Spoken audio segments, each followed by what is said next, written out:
Hi, I'm Tom. I'm Matty. And I'm Lewis. This is the Wigan Way, Wigan's favourite rugby league podcast.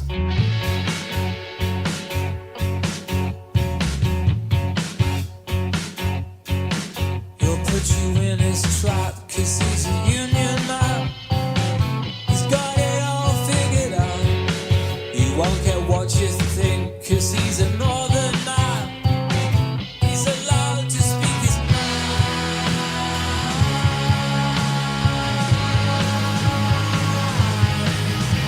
His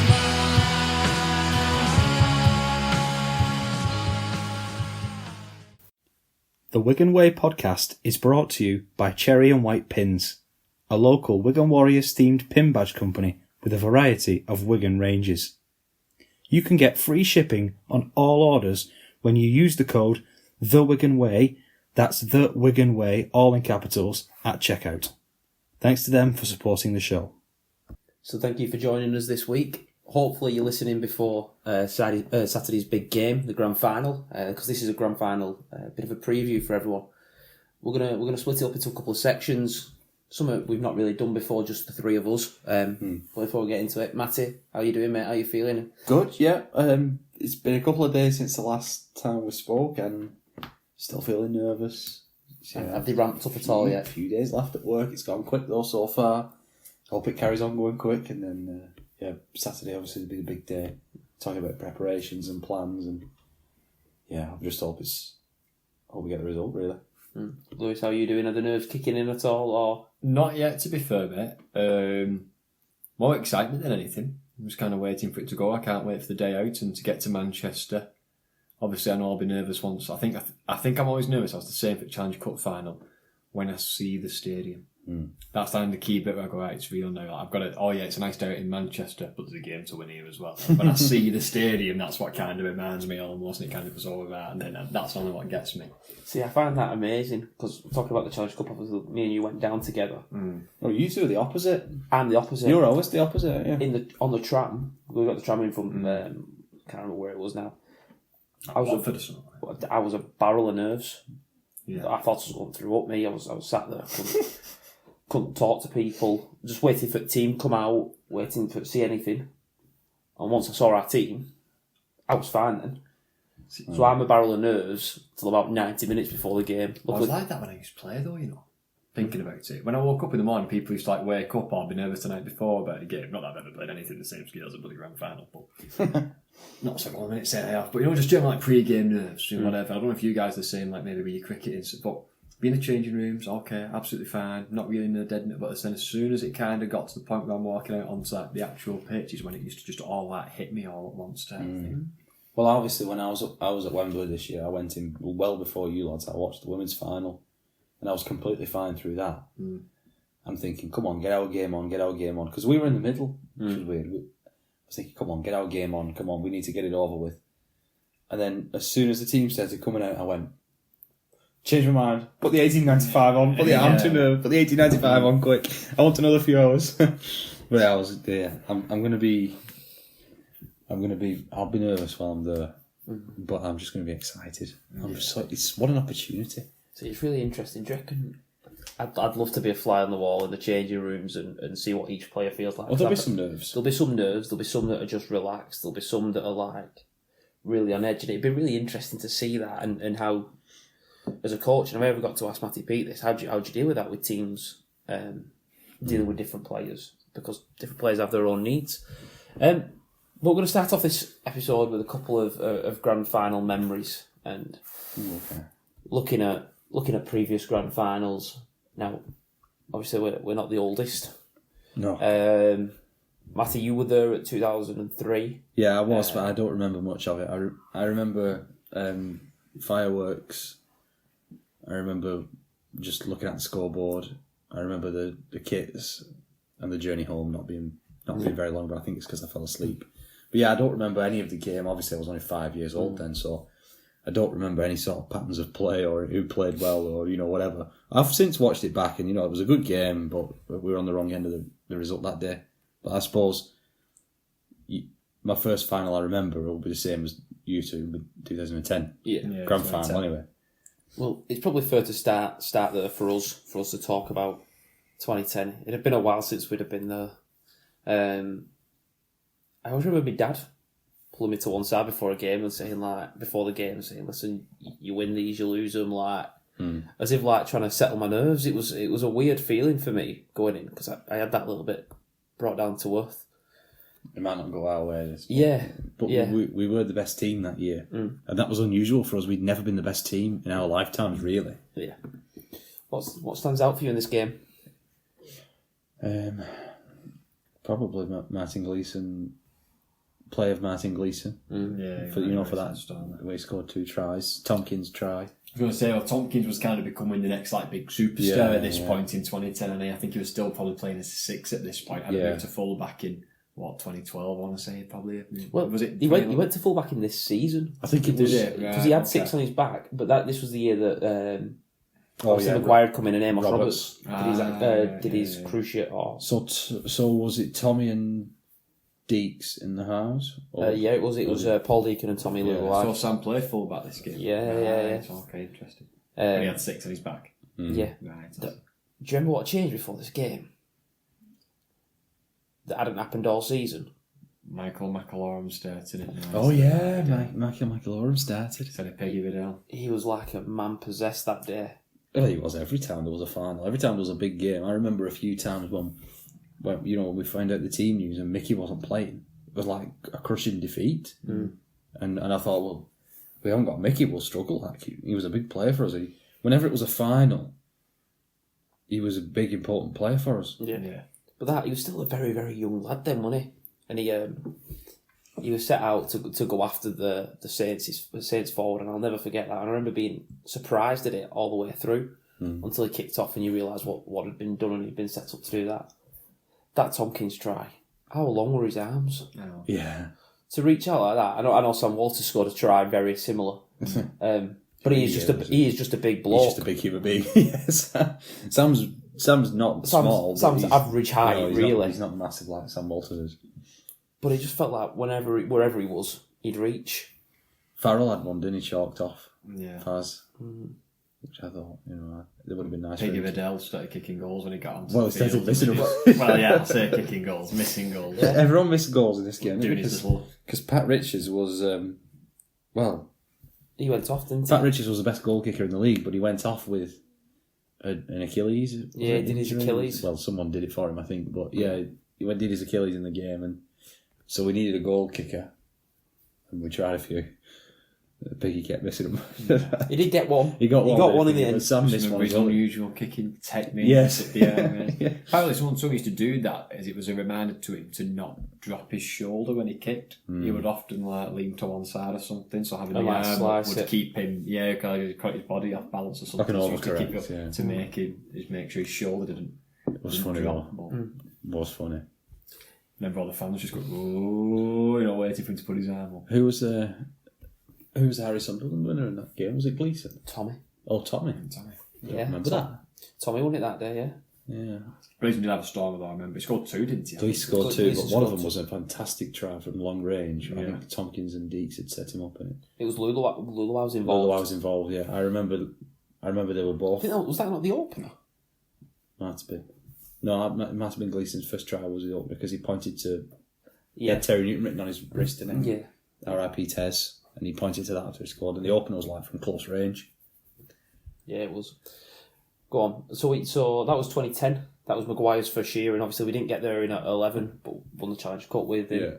2012 was Wayne's first year, and we didn't get there, but we got there in 13, playing Warrington. It was a good win, that. This was we were just talking. This was the one that got away for a while, wasn't it? Oh, yeah. Don't get me wrong, I'm so glad it did, but this was the one where they went up, got an early lead. 16-0? 16-2, was it? Or 16-2, I think it might have been. Oh, it was 16-2 because Richards kicked a penalty goal to open the scoring. Daz Goulding scored literally on half-time, didn't he, from a scrum play, and that was the bit that just went, that has just saved us. Yeah. That just swung the momentum back. I don't know if it was a scrum play or Joe Monaghan got knocked out, didn't he? Yeah. Trying to tackle somebody. Yeah. And so it was a big long delay and we'd set something up. I don't know if it was a scrum play or just to play the ball. Okay. We set something up. It might have been.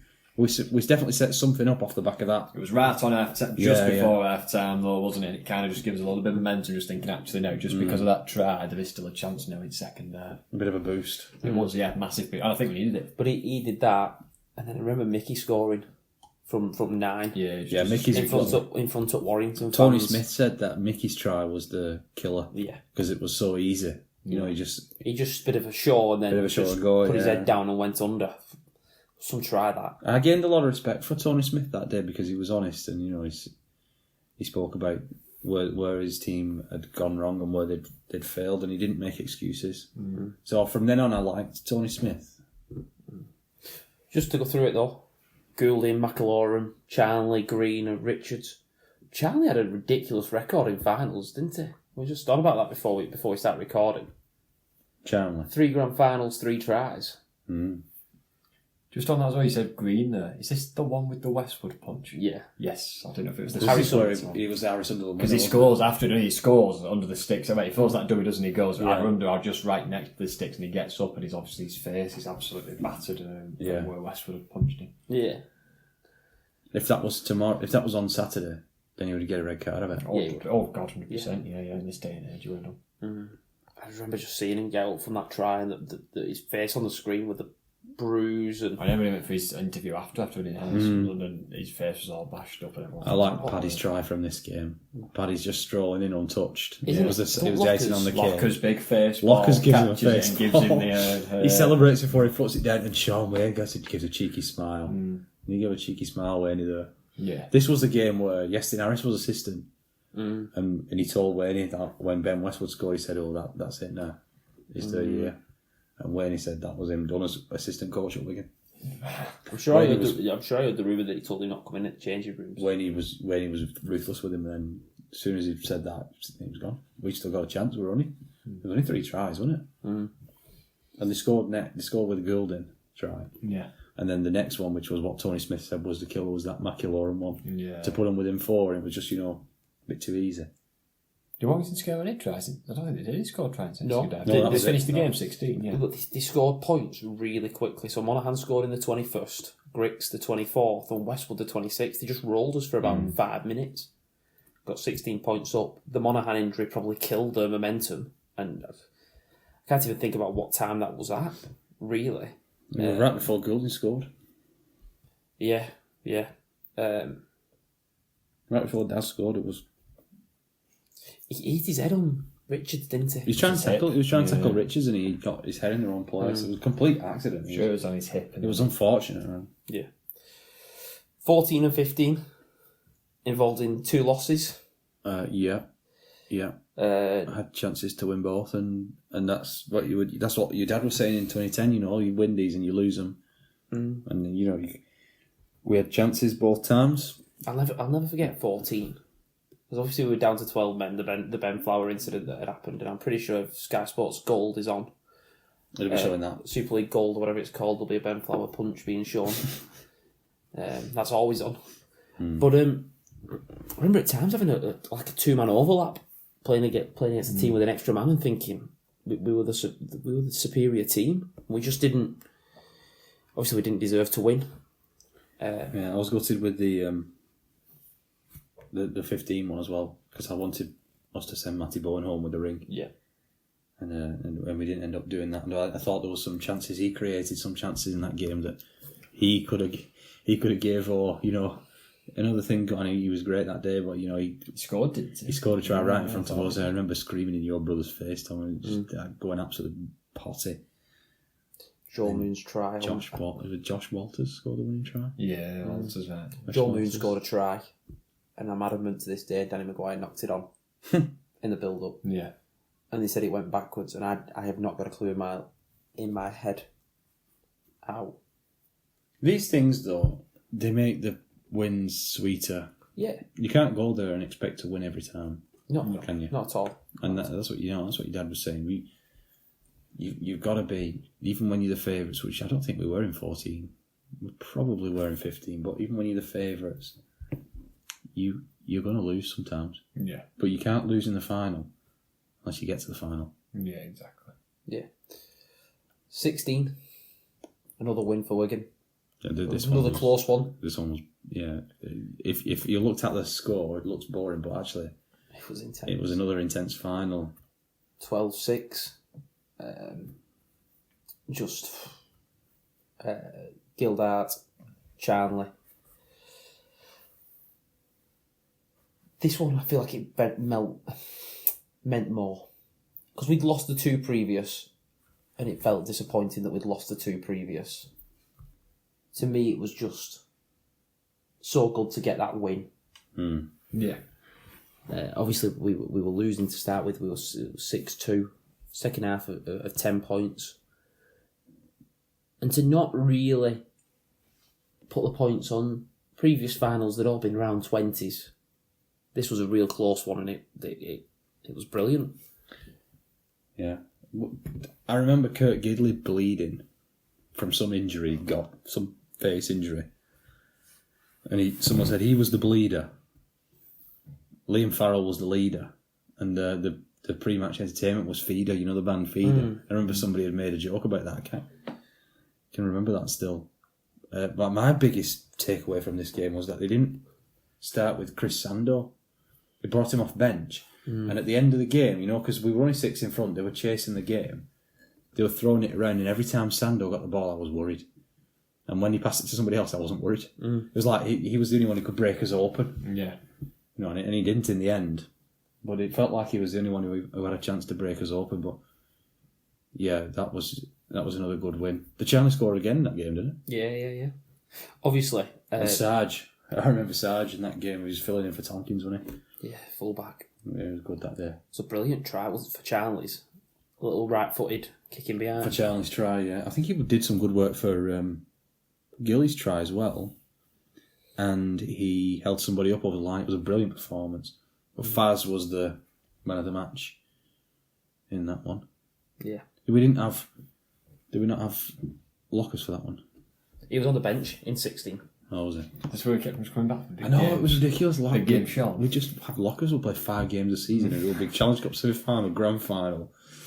Well, then come on and absolutely like boss. Yeah, yeah. Looked like he'd not missed a game. Yeah, it just looked like he's just been playing all season type thing. Don't missed a game. Now, 18. Will only ever be remembered for Don Manfredi coming back. 18, yeah. The double lid he scored. Would you say that was your favourite? Just for Dom? 10 will always be my favourite. 10's got to be the favourite. Just for seeing it the first time. 10's got to be the favourite. That St Helens as well, wasn't it? Yeah. 2010. That was against Saints. I liked it last year, and I think the reason I liked it last year was, I will get onto last year, but I felt a bit close to the squad. We've been doing this. It felt more, I felt a bit more invested in it. Yeah. But we'll get onto last year. But yeah, 18, the return of Dom for 2 tries. He deserved that for his career. Sending Wayne out perfectly. Wayne, not just Wayne, Bateman, Sutton, Tompkins again. Poof, that was some performance, that. Some performance. And in 13, that you said that was the one that got away for Warrington. This one in 18 felt like they never stood a chance. Yeah. No. I know it was only 12-4, but it felt like we were just... It's weird. Because Saints were the best team that year, and we were the next best, and Warrington beat them away. Yeah, they did. And I can't remember who we beat to get there. Was it Hull? I know we beat Hull down at home in the semi-finals because I was working at the ground. I think it was Hull. I can't remember. Close game, but then it must have been that one because it must have been that. But that final, it just felt like we were just favourites. I remember this season, if I remember, when he announced he was going to leave for rugby union once he went after something, like Scottish rugby union or something. But he announced it like mid-season, didn't he? Like people know, and Wigan started losing some games after it. And there was a big spiel in the media. Oh, was this a bad decision? Is there a bit of has this really rocked the playing group? The fact that Wayne he's not going to be there, and he's coached a lot of these lads, Liam Farrell, Sam Tompkins, right from the academy up, and are they a bit shook or whatever? And then it got to the playoffs, and everyone was just like, we're going to win now because they've got to do it for Wayne. They've got more motivation than everybody else. These lads want to send the coach out and it just didn't seem like anybody would have stood a chance who we played against. They was always going to do it for Wayne. There was the Sean Edwards and Adrian Lamb mess, wasn't there? Yeah, and the handshake deal and all stuff like that, yeah. Which actually, down the line probably benefited Wigan, but at the time it didn't. Yeah. 2020 didn't really count, really. COVID. Oh, you couldn't go, could you? No. So I just basically blocked that out of my memory. But to be fair, we should mention it because it makes the times after better. It was a cracking game, and you know what? It was so intense. We've spoken about this before, me and Lewis, about when there was pandemic WWE, they could do a lot more with no crowd there.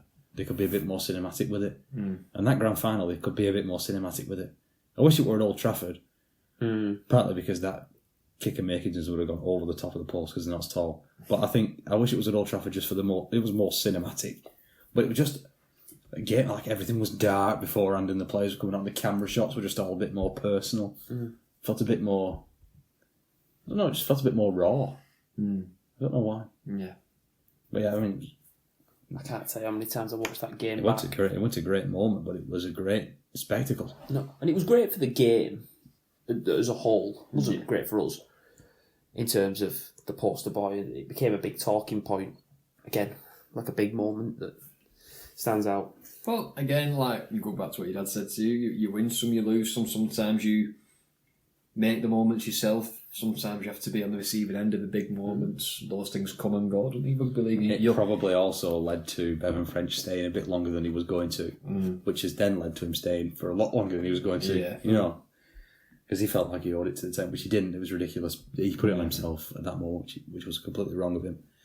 But yeah, weird how those things happen. Sometimes benefit you in the long run. Yeah. 2023. Yeah. Only a year ago. It was a weird game, wasn't it? Catalan had obviously been there 2 seasons beforehand, 2021. Yeah. And lost to Saints. And I don't know, I had this feeling going into it that we'd had to play so well to finish top. When we played so well in the semi, could something go wrong? And I was a little bit more nervous based on the fact of could something go wrong? But I remember after about 10 minutes just thinking we are so dominant in this game. We just felt on top. You know the only moment that made me like raise an eyebrow and think, "Oh, go on." Ethan Hazard," when his gamble didn't work. With coming back from fitness issues. Yeah, he aggravated another injury, didn't he? Yeah. I remember last season. I remember saying on this podcast actually. I was concerned about Catalan because they beat us at our place early on in the season. They tore us apart at Manchester weekend, and I was a bit like, "We've just not beat Catalan yet. They're the only big team we haven't beaten." And obviously, we went to France and nilled them. But blew the doors off. Absolutely, just blew them away. A bit that you said about Lee on the last episode about that. They just faced a team that was on it that day, and Catalan had that with us that day. They just faced a team that was on it and just came to play, and they couldn't match us. And I was just. I got confidence in that victory. No, actually, if we can go to their own backyard and beat them and nail them and batter them like that, we can do it again and we can beat them at Old Trafford. It just gave me a lot more confidence before this game. And watching Jake Wardle tear apart the right edge defence. Yeah. We could have had 3 or 4 tries there. We bombed a few. There was obviously the one where Davis sacrificed himself with the yellow card. Yeah. Which they then defended. So weird that when he did that, I remember thinking... No, he did the right thing, though. He did the right thing, but I remember just sinking a little bit and going, oh no. What was it he did? He I remember he got yellow card. Marshall back. Pulled Marshall back when Marshall was going to score. It was a break, wasn't it? Kieran had already been sin-binned for the... Kieran had tipped Kai Pierce-Paul, and we took 2 for that. But I always remember thinking with the Davis one, just going, oh no. Something here, that's story worthy. He sacrificed himself, took 10 minutes and the team goes on to win. And I remember that little bit of something strange could happen here. But once he was back on the field, I was alright again. I think that panic went from me. Good game though, and again, a low scorer, but we created chances and we deserved the win. I remember counting down the seconds and they were throwing the ball around still. We were 8 points in front. I think I remember they did a clearing kick because we just limited the meters towards the end of the game. Because we got in front, we just took no risks and just kept them deep. And I remember they did a big clearing kick and Jay Field caught it and ran it back, and I thought, that's it, we've done it now. There's about 4 minutes left. Yeah. I thought, well, we've done it. We're 8 points up. They can't get into our half. We've done it. Yeah. Just thought about it then. Since 2010, obviously 14 grand finals before today. Before this week's grand final. This is the 15th? This is for the 15th. Yeah, including 10, yeah.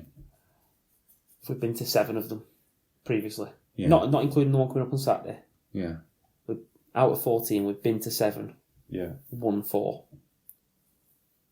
That's a phenomenal record. No, we've won 5, haven't we? 10 last year, the 3 against Y. Sorry, yeah. We've won 5. So we've been to 8, out of 14. Because we've won 6 altogether. Overall, we've won 6, Yeah. including that first one. So we've been to 8, out of 14. Won 5 and lost 3. That's a phenomenal record. Well, it is, but again, it points to a wider problem within the league that the same teams are always getting there, because I bet Leeds and Saints have been to a lot as well. Yeah.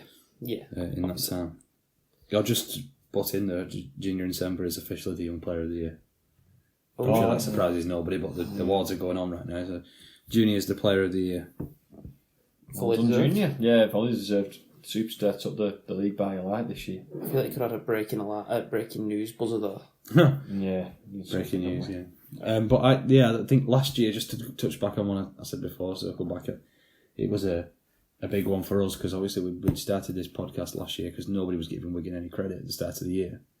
And by the end of the year, everyone was, because we'd won a couple of trophies and we'd been pretty dominant in a grand final and in a semi-final. So I think it meant a lot for us because we felt close to the team, we felt close to the community.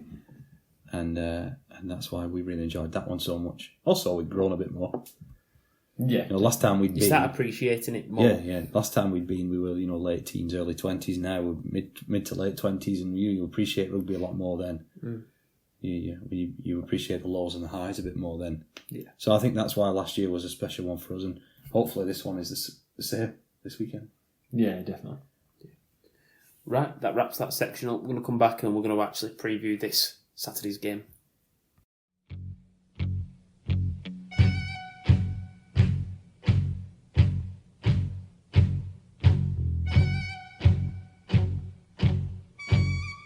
Okay, we're going to have a little bit of a chat now about Saturday's game. Loads to talk about, both sides. We're going to start off with Hull KR though. What do we think of Hull KR's, first of all, the semi-final? Very, very close game with Warrington. Maybe not the highest quality, but very, very competitive. How do you think that sets them up going into this final? Do you think it's given the hardening that it needs, or could it took a little bit too much out of them? What do you reckon? We'll wait and see, but first of all, they definitely deserve to be there. They have been the second best team throughout the year. They did they edge the game on Friday? It was probably very even Steven for me. I think it was 50-50. I don't think it was a standout winner. So I think you can't exactly say they don't deserve to be here. I think they've earned the right to get here. It's good to see the two best teams get to the final again, which is usually how it is. As a club as well, not just the players on the field, but as a club, we've talked before about where OK have done as a club. The recruitment, the matchday experience, how they've turned Craven Park into a fortress. Yeah. When you think it's, I don't know, how long ago was that £1 million game and they went down? 8 years. Do you know what I mean? So really, it's not a long time. And they talking about going down to literally making a grand final. The club has bounced back from that. Not even just going down. That was 8 years ago. We've just been speaking off the air then about Toronto. Yeah. They finished bottom that year when Toronto pulled out. Yeah. Okay, I finished bottom. Yeah. Didn't go down because obviously there was a gap. But they finished bottom. That's what I mean. So they've turned that around in 4 years, never mind 8. And they've done it the right way again through the match experience, the good investment in recruitment into the academy and bringing in players like Mikey Lewis, for example. Obviously the main kind of example of that, but so they deserve it as the players, the coaching staff, but also just the backroom staff and the club. It's been right in the right direction, and it's really good to see we've got another competitive team in Super League. They've got most of the quarter spots used wisely, haven't they? Yeah. Hiku, Whitbread, Parcell, May. You know, they're using most of them quite well, aren't they? I think they're very well spread out as well. Yeah, that's not bad. It's not a bad setup, that is it? No. Obviously, next year they'll lose Parcell, and then they'll obviously gain. Well, they're gaining a few, aren't they? They're gaining Reece Martin, and they're gaining Jared. Some big replacements there. And Tom Davis. So yeah, I think you're right. Recruitment wise, they've been great. Obviously, Willie Peters has done a good job, along with his coaching staff there. But yeah, they've certainly turned it around, haven't they? In 4 years, from finishing bottom to finishing second and they got to Challenge Cup final last year, lost it in Golden Point, got to grand final this time.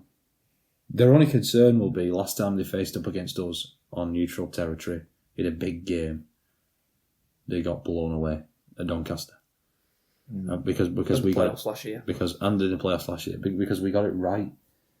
Now, the game at the Brick a few weeks ago, we didn't completely get an 80-minute performance right, but you'd back us to do that in the playoffs, so they're going to have to be so on it from the first few minutes. They're going to have to find another level over that. They will have to find another level.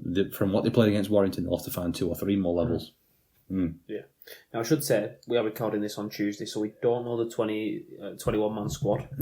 But expected Minchella, he's a big addition to them. Yeah. And the captain. The captain. He was out suspended. He's going to bring the level. Could Gilly be back? Lots of questions around their side. I want to dive into some players. Who do you think the key men are? Who's going to... If Hiku and May are the key men in attack and defence. Yeah. Hiku and May, I think. Especially the way they play. I think Hiku and May are the key men in attack. I know you'd want to talk about Mikey Lewis, but I think Hiku and May are excellent players, but you can get at them defensively. So I think attacking and defending, I think Hiku and May are the ones for me. In fact, that whole right edge, with you can throw Burgess in as well. Hiku, May, Burgess. I think that them 3 on that side for me are the key to the game, because I think Lewis will just play how he plays. Yeah, and he might have a moment of magic, a bit like French. He might have a magic moment. He might have, May's the organiser. But May's the one who could, he controls them a bit more, and obviously Hiku is a threat. Burgess is a threat, but going the other way, I fancy us against them. Yeah, I suppose one kind of thing, if you think about Hull KR as a club, we've just been talking about kind of where they've come from in a short period of time, you kind of say, well, Wigan's got an advantage because they're used to it, they're a grand final team, they've been there, they've done it, Hull KR haven't. But actually, when you look at the individual players and look at the club, they have got that experience really, haven't they? Players like Ryan Hall, Joe Burgess, if Oliver Gilder does play, for example, Parcell. May played in the grand final last year. They've got May played in the grand final, but they have got some leaders in there. Evans has played in a cup final. Did he play for Salford in the grand final? Against Saints that year. I don't know if he was. I don't know the timings. But they've got, they have got players who's been there, who's done it. They've got experience. He was Lance Todd, wasn't he? Lee won Lance Todd in the COVID Wembley. So that kind of not necessarily scares me, but it's just something. That's the threat, isn't it? Yeah. They've got threat in players, but also kind of. We can't underestimate them. Just like, it's okay. We can do this. They're grand final team. They win because they've got players who know what it takes to compete in grand finals. Tell you what, who've got experience in big games, who'll be guiding them around the park. I'd be a lot more worried if you added Reece Martin and Jared Weir-Hargreaves in terms of experience and goal kicking for Reece. If you added them 2 into this team, I'd think and Mickey Mack. And Mickey Mack, and Tom Davis. He's not been there and done that as well. So I think next year they'll be frightening prospect. Yeah. It's whether or not they can replace that punch from Parcell. Yeah. So we'll see. But yeah, I think this weekend they fully deserve to be there. I'm looking forward to seeing the contest between that right edge and our potent left. Yeah. I'm going to ask then, what do you think the weaknesses potentially are? I would say, I know we just kind of spoke about Hiku, and you said this, you can get at Hiku defensively. Going back to that game at our place, I know that Willie Peters made a point of the sin binnings were obviously major, and Wigan only scored when they only had 12 men on the field, but we did break them on the edges. There was plenty of times that game where we did get to the edges and Wardle was tearing them apart, and we were getting luck on. Well, not luck. We were making things happen on the edges. So I think if we can exploit that again, if they've got tight middles, take it to the edges and challenge them there with players like Wardle, players like December, but in at half-backs on a third man in or something like that. I would. I think December's a decent shout for an anytime try scorer. I had Eckersley for the Challenge Cup final. Yeah. I think for the very same reason I might have Kieran for this one. Just because I think if he plays on the right, December, he's going to be... Everyone's going to be worried about him. Yeah, so I think it might just create a bit of space outside him. And in terms of Wigan, for once I actually don't think it'll be Bevan's day. I think it'll be Jay. It's weird, isn't it? I think the one-on moments, things could happen here, and French could do anything. I just think Old Trafford suits Jay. But I also get the feeling with Bevan that you have to try and stop him and hope you can deal with the rest. If you let Bevan play, it's game over. If Bevan plays well, it's game over. Yeah. So there's an attempt to try and shut him down. But I think what's different with him now and maybe 2 years ago is you shut down French and Field. All right, well done. That's cost you a lot of manpower. Well, hang on a minute. Smith will carry us around the park, and Wardle's in, and Marshall, and then you've got your Mago and Lehman, who they get called little and large. When you bring Mago and Lehman on, or even Mago and Forber, bring them to the impact duo.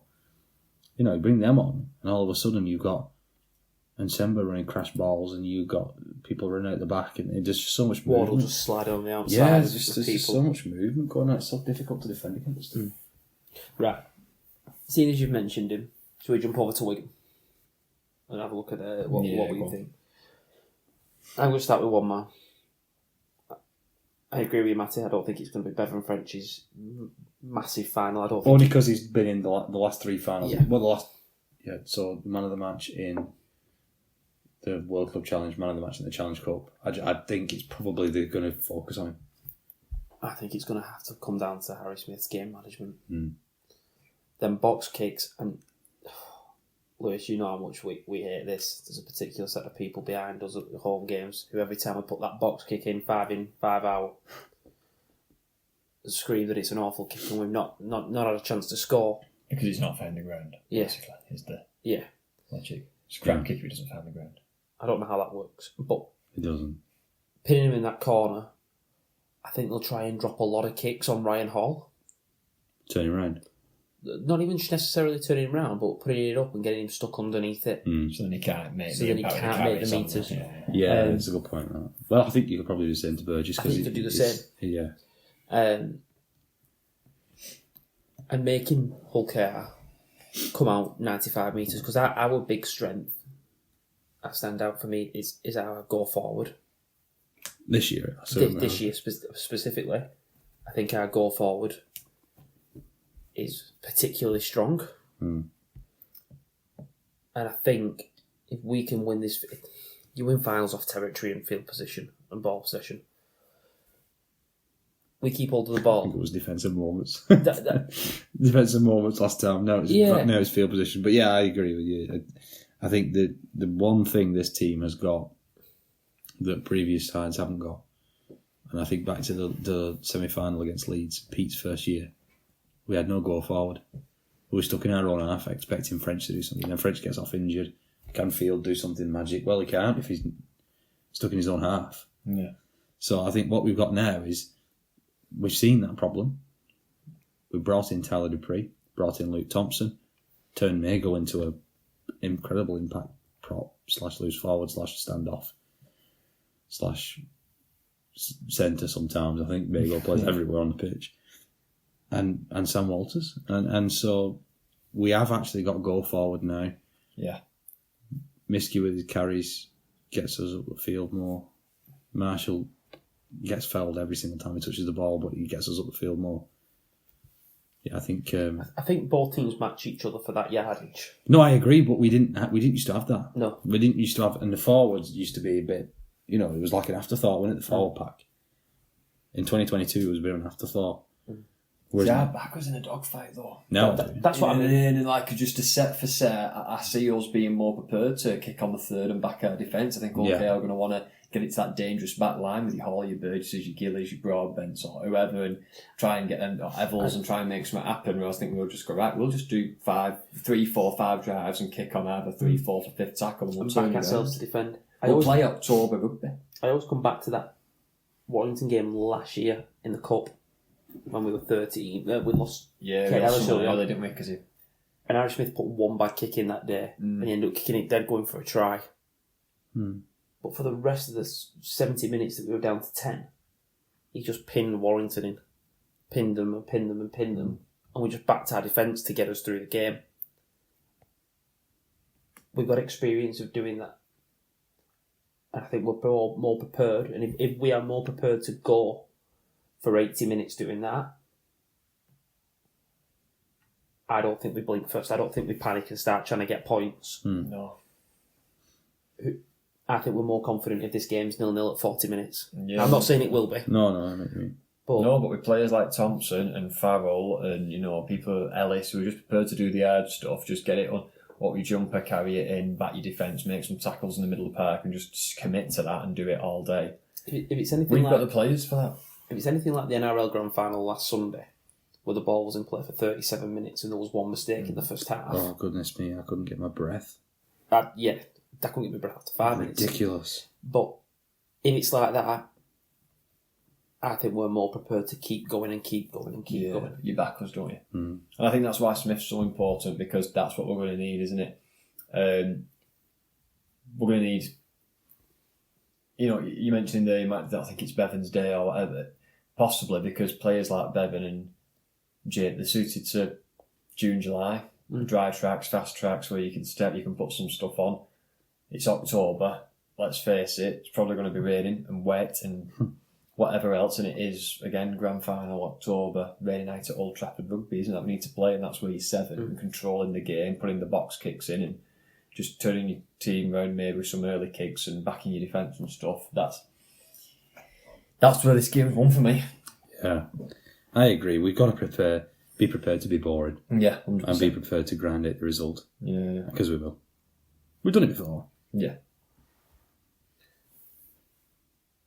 Any worries going into this game? Yeah, discipline. Said it before the Challenge Cup final, discipline and throwing interceptions. Although they haven't got Matty Ashton.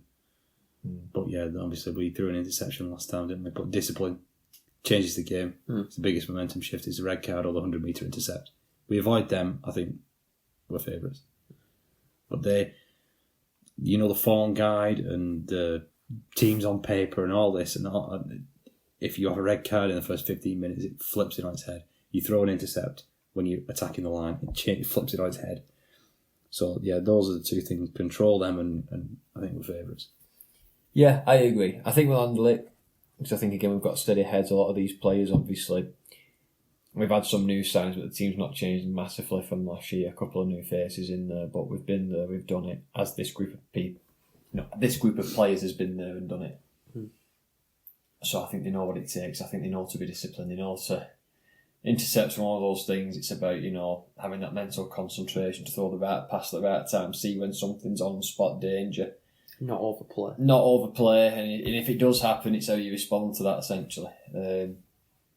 We talked about when we got the early one, obviously with Ben Flower's punch in the first segment, but we did still manage to find overlaps and break them down. And I think actually, am I right, we scored first that game? Joe Burgess went up for the first try and we were down to 12, I think. Yeah, we did. So it's just about handling, the moments as they come, not letting the occasion get to you. But I don't think these players will. Like I said, they've been there, they've done it. I think they know what to expect. Obviously, there'll still be nerves. Obviously, it still will be an intense game, of course. It's going to be loud. It looks like tickets have... I know Wigan advertised that a load of tickets already sold out, so they've requested more. I think they're all gone. Additional seats. I think both sides, they're all gone. So we're going to be down in numbers. The atmosphere is going to make for a great final. It's about playing the occasion, not letting the occasion get control of you and make you do stupid things. But like I said, I back our players and our coaching staff to prepare well, to be in the right headspace and to do what needs to be done. Team doesn't need to hear this, but no. Team over self. Every time, Kevin Simpkins, put team over yourself. Play for the badge on the front, not the name on the back. All that cliche stuff. It's cliche because it's true. It works. Now, before we wrap this section up. I want to ask one thing. We had the chance to do something not done before in the Super League era, winning all 4 trophies in the year. Obviously, it's been done before, holding all 4. St Helens hold the record for 5 back-to-back trophies. 5 continuous trophies. Which we've got currently. We've currently got 5, so we could beat that as well. A lot of history for Hull KR. We're not being funny as well. We're a bit behind Saints and Leeds for the grand finals, and we need to catch up. So I want this one because you need to win the grand final when you're the best team in the league that year to get up to those levels. Yeah. Do you think that'll come into any of the conversations before the game? Doesn't need to, does it? You're playing for a grand final. There's nothing bigger. You don't really need a team talk this time. Yeah, I don't think you need to put added pressure on it. Or if you go out to do this, it's about you just go out there to win the game, don't you? You don't need a team talk for a grand final. No, it's big enough without kind of saying, and you'll break a record, and you'll catch Saints up or beat Saints, and I don't think. Well, maybe some players out at the back, some will, some won't, I think. But yeah, I wouldn't have been mentioning it in any team talks all through the week. I think it's just focusing on what do we need to do to perform and produce an 80-minute performance. I agree. Yeah, you're right there. Right, I think that wraps it up. Yeah. Nerves kicking in even more now while we sat talking about it. Yeah. We've got one more segment though. Yeah, we've got one more segment. I'm on about this section, sorry. You just threw to the end of the show then. I'm sure we've got one more segment. Yeah, we're gonna wrap this bit up. We'll be back to go through our final thoughts.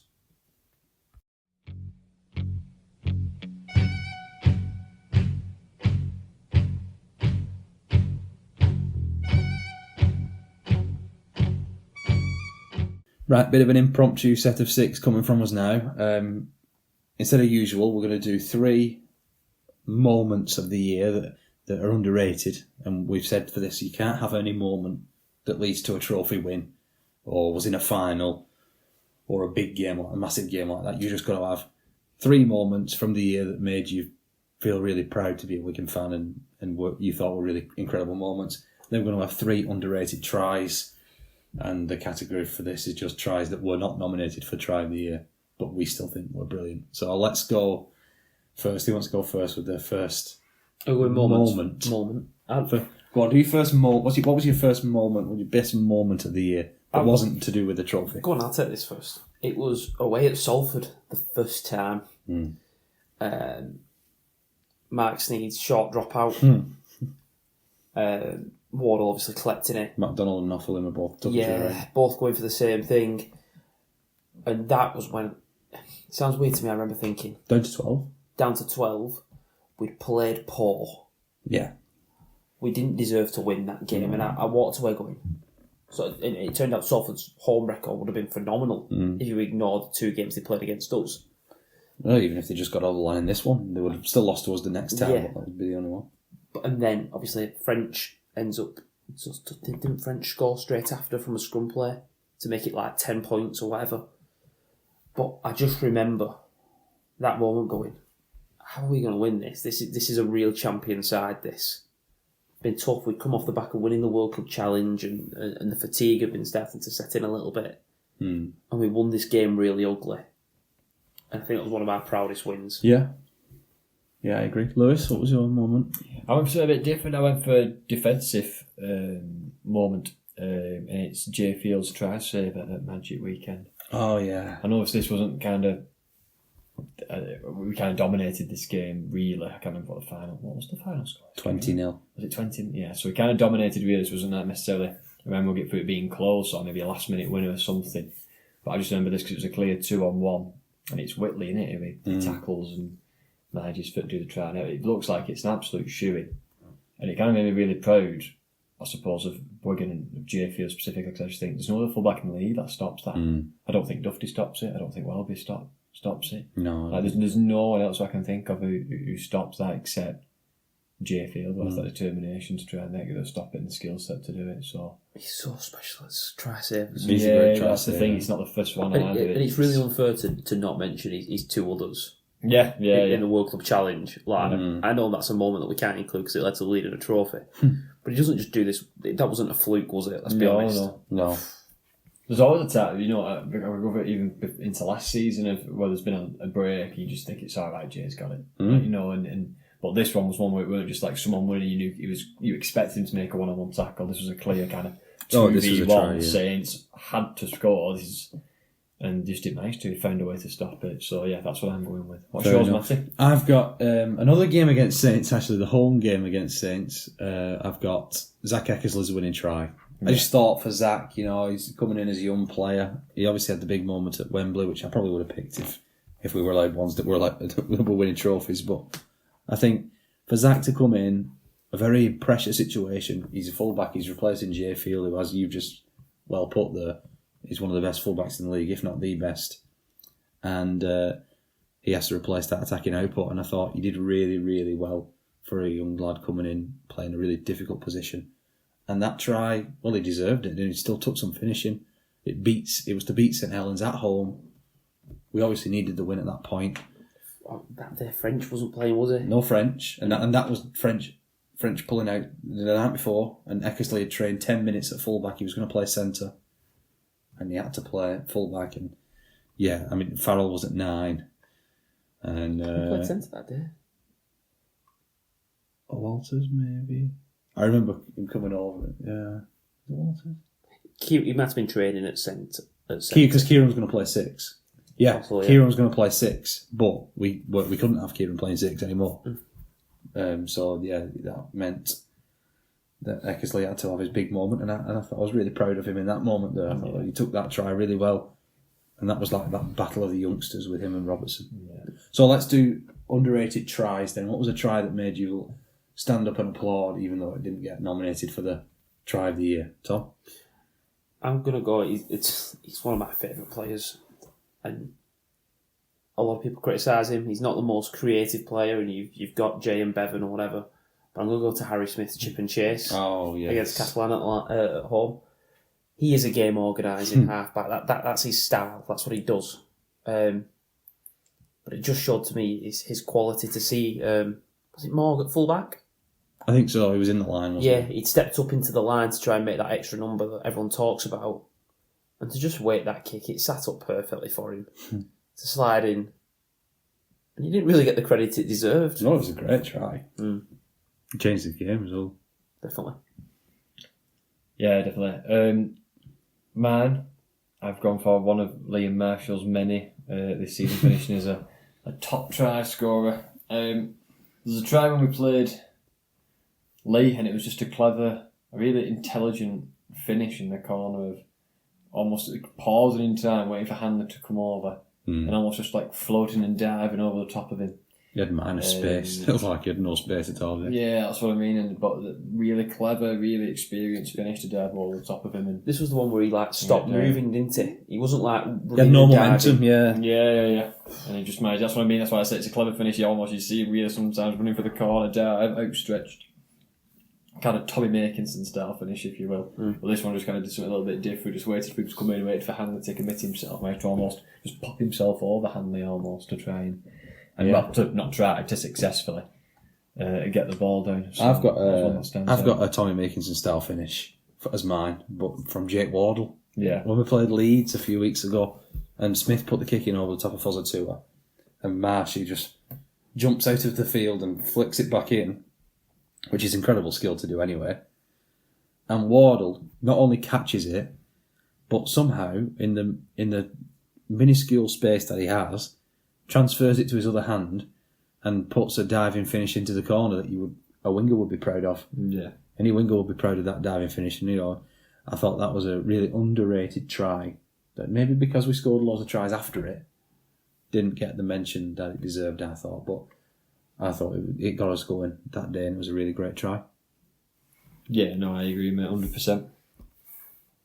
So there's three underrated set of 6, that, isn't it? 3 underrated moments, 3 underrated tries.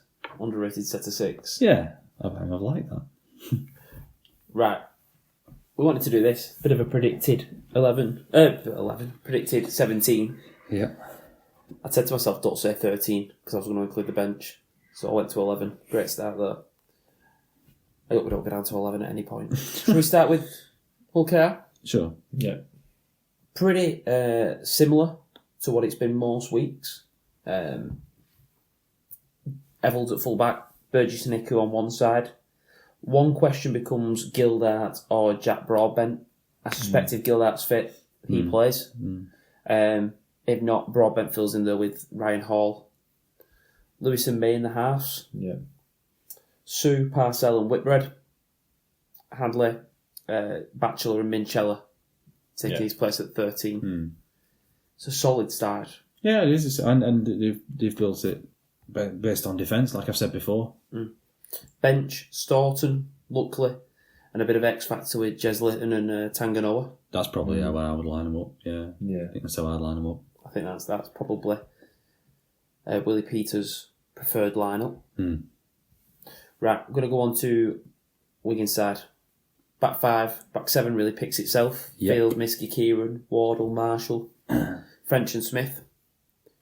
Front row, Thompson and Havard, the two mental leaders at the front, with Lehman in at 9. Absolutely. December carries on his run at the left-hand side. Do you think he sticks on the left-hand side? I don't know. I really don't know. I think he stays there, because he's played no matter who's been on the right-hand side. Yeah. The question here for Wigan is if Varrell fit and whatever. He's been ill. That's why he missed out last week. Sam Walters played very, very well. But I genuinely believe this is one or the other. I don't think it'll change the bench. You think the bench will be the same as last week's bench? I think Ellis makes up the 13, and then Mago, Dupree, Byrne and Forber. I don't think Walters, if Faz plays, I don't think Walters goes onto the bench. I think obviously Thompson and Havard can do long minutes and Cade Ellis can do 80 minutes. He's 80-minute Cade. Yeah. But the worry is if you pick up a HIA to one of them, if you've got Walters on the bench, your only two forwards could be Mago and one of Dupree or Byrne. Yeah. So I believe if Walters goes on the bench, he might not pick Mago because of the minutes. Yeah. Potentially. So I think he would stick with them three on the bench and obviously Tom Forber to wrap up that bench spot. I think it's the right decision. I think it's the right decision for the team. But I do feel sorry for Walters putting him on the match performance last week on short notice, then not getting picked for the. But I do think it is that you've got to go with what's best for the team and the best one to win this game. And I think it is what you've said, the 3 props and Forber rather than 2 props Forber in a second row. Because we've seen if anything was to happen, Thompson could go and fill in a second row spot on the right side. Yeah. And whoever is playing second row could fill in at centre if you had an issue there. So we've got movement in them positions, potentially to change things. I think Matty Pete in big games likes that extra prop, just in case anything happens. Yeah. Yeah, I think so. And obviously, you've got Thompson or maybe we can go in at 13 if anything was to happen to Ellis as well, and therefore you're not having to sacrifice one of your props. And I think it, like I said, I agree. I think it's the right decision. 3 props and Forber. I do feel for Walters because he had a good game and he did everything to earn himself a spot in the squad. But if Farrell's back, you've got to go with Farrell. And I do think that is the strongest and the best bench. So I think Walters, unfortunately for him, would have to miss out. Yeah. I think he said as much yesterday. He said, like, if Farrell's fit, I'll not play. So I think he'll be 18th. 18th man again, which is unfortunate. I agree, it's unfortunate. Yeah. But Farrell's your captain, Farrell's your leader. He's an excellent player. Yeah. He'll give you 7 or 8 out of 10. Yeah, you need him in finals, don't you? You need him in big games. This is Farrell. It's like Lockers, when Lockers played. Yeah. If it was a final, he was playing. Yeah. Would you pick Lockers if he was available? Yeah. If Lockers put his hand up, you always would, and said, "I've still signed on. Actually, I've not actually deregistered. I can play." Lockers plays. Yeah, 100%. Right, I think that wraps it up. Yes. No, I'm so excited. That's our preview done. Obviously, let us know any thoughts that you guys have on the game. We'll put some questions out to Twitter soon. Yeah, let us know if we've picked them out 1 to 17, or would you disagree? What would you do? I should say 17. We'll put them out on X, not Twitter anymore. Yeah. Can't say that. Been a good season so far, and hopefully our last review of a game is a positive one. We will be back next week, no matter win or loss. Yes, of course. It's only fair to do that. Yeah. Yes, Hopefully. Well, We're in a, be in the ground beforehand as well. yeah. Keep an eye out on social media. Getting excited. Yeah. And thank you for listening. Thank you. Enjoy the final.